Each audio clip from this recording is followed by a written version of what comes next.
కొందరు అనుకుంటారు, నేను పూజ చెయ్యని రోజు లేదు, వెళ్ళని గుడి లేదు, ఎంత దండం పెట్టుకుంటున్నా నా ప్రాబ్లమ్స్ ఎందుకు దేవుడు వినట్లేదు, నన్ను ఎందుకు పట్టించుకోవట్లేదు అని బాధపడుతూ ఉంటారు. మీరు శివుణ్ణి తలుచుకుంటున్నారు, హనుమాన్ని తలుచుకుంటున్నారు, వెంకటేశ్వర స్వామిని తలుచుకుంటున్నారు, అమ్మవారిని తలుచుకుంటున్నారు, కృష్ణుడిని కూడా తలుచుకుంటున్నారు.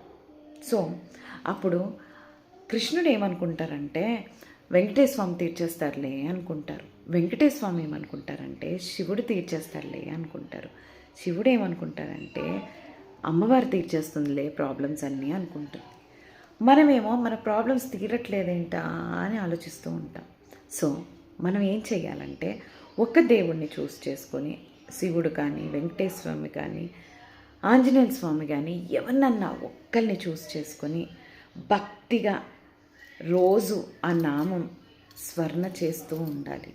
ఓం నమ శివాయ, ఓం నమ శివాయ అన్న, లేదు రాధే రాధే అన్న, హరే రామ హరే కృష్ణ అన్న, గోవింద గోవింద అన్న, ఏదైనా ఒక్కటి చూస్ చేసుకొని ఒక 15 days కంటిన్యూగా జపం చేస్తూ ఉండండి. జపమే అవసరం లేదు, మీరు ఏ పని చేస్తున్నా ఆ దేవుడు వర్డ్ తీస్తూ అంటూ ఉండండి. ఎందుకు కష్టాలు తీరవో, మనని దేవుడు ఎందుకు పట్టించుకోవడం చూద్దాం. ఏమంటారు? ఓం నమ శివాయ.